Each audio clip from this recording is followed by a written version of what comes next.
Okay, we are back. My next guest is a first timer. I love first time. All you guys are first timers. I just thunked into that. I told you I had some timers. The whole show, they're all new. I like that. Isn't that kind of cool? Well, all right, we're going to bring out Vice President for Public Information for the Right Image Group. Make welcome for the first time, Kurt Nelson, everybody. Hey, How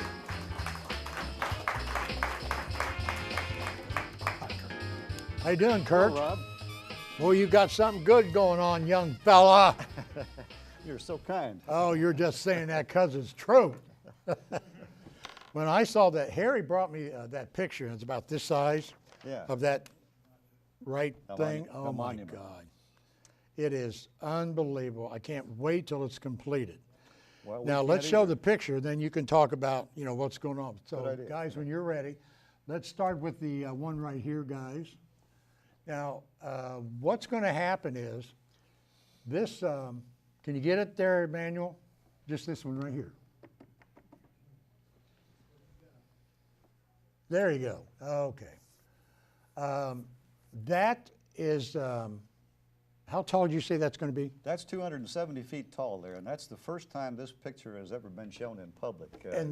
This is the southwest corner of the intersection of Interstate 70 and 75. And the monument rises right there on the corner, and in the background you can see the skyline for Dayton. And that's a Wright Flyer up there. That's a model of the Wright Flyer 3, the 1905 version that flew. Am I getting rid of that blue thing? Is that better? How's that? Okay, there's something blue in there. I was trying to fix that. That is really cool. That is very impressive, isn't it? Very. And you're going to be able to see it for miles with any way you come. It depends on which way you come in, but from either of the four directions you come into that intersection, you'll see that up to 3 miles away.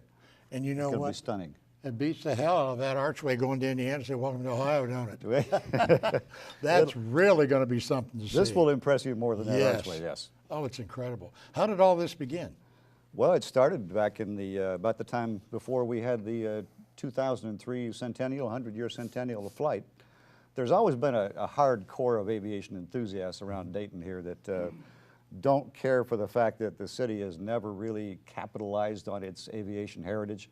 I mean, the Wright brothers went to Kitty Hawk and did their test flights down there, but all the work they did on that airplane before then and after that was done right here in Dayton, Ohio. And Huffman Prairie was the place where they actually developed the airplane that they patented.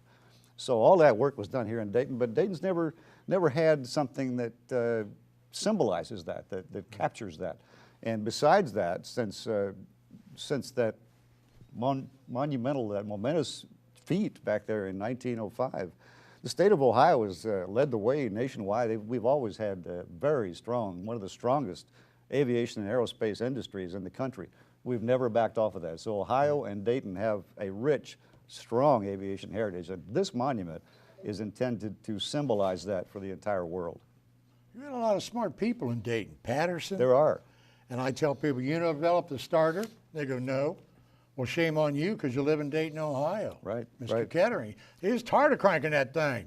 So well, back in 1890, Dayton had a very strong spirit of innovation. Back in 1890, we had more patent holders in Dayton than we had anywhere else in the country. Do you know that? Didn't know that. So there's a tradition of innovation and invention here in this part of the country that is just outstanding, and this is meant to help symbolize that as well too. That goes forward. Well, back then, Kurt, I had bursitis in this shoulder, and it's cold in the morning when I would get out there, and I was hoping somebody would invent that starter. I don't look that old, do I? You're supposed to say yeah. No, no, you don't. So when do we actually see the start of the building of this monument? Well, we've been working on that for a number of years. We incorporated as a group here in 2006, and ever since then we've done the design. The basic design is in place. It's pretty much not going to change anymore. Based on how much money we're able to collect, and all our sources so far have been private and foundation support. We've collected with money and pro bono contributions, for example, the land that it's going to sit on, about $1.5 million. That's not enough, however, to actually start construction, because we're not going to be able to start this thing until we have the money it takes to finish it. So we're not there yet. Once we get the money, it's going to be up within about 2 years. Wow. And it'll be there for the world to see. Well, it's going to be phenomenal. It will be. I'm actually what color they're going to use, like amber lights. I hope they don't use white, but amber just is so beautiful. Well, the other rendering that we've got there shows actually some colored lights, and at night, Is it up there? Yeah. this thing is going to be lit from inside. That pedestal that you see there with the colored lights on it is actually a skin with lots of spaces in it. So you put the lights inside, and as our project architect Steve Brown likes to say, it's easier to light something like that from the inside, Right. and everybody can see it, than it is to shine spotlights on it from outside. So those lights can be any color we want them to be, basically, and it won't be just plain white. But It might even change colors. it might change colors. Who knows? Like that bridge underneath Dayton over in Stewart. Whatever's innovative. Oh my God, that's great. Yeah. Is there anything John Q. Public can do to get this thing to help, and donations or? Absolutely. We have a pretty active membership in the group. We're looking not as much for donations as we are for people to get involved. At this point, we need help. One of the things that you find out very quickly on a project like this is your manpower limited. I mean, there are things to be done, press releases to write, publications to review and distribute, and speeches to give, and presentations to give. We're really looking for a few good donors. You want me to call Oprah? What if he's got $1 million? Absolutely. You guys got $1 million over there? Knit? Depends when you pay us. Okay. Well, that's the end of that question.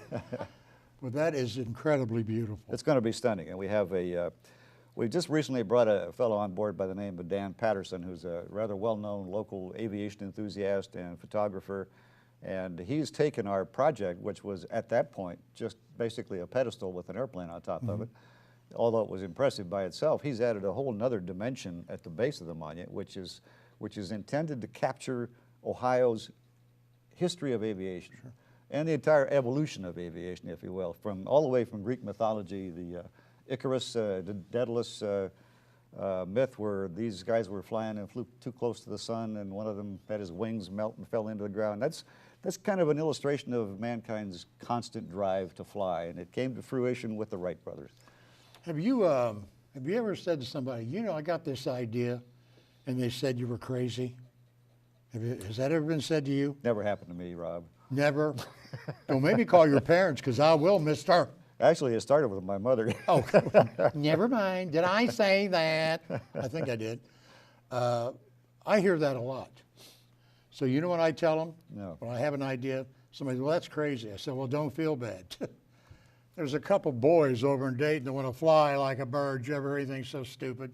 And there's a guy named, I forget his name now, Edison. He thinks you can talk on a wire from one house to another. Did you ever hear such a stupid thing? And then I look at him. He goes, I got your point. Never say an idea is stupid. Well, you got us all excited about this thing. I can't. Well, we're excited. I can't I'm wait glad, till it's up.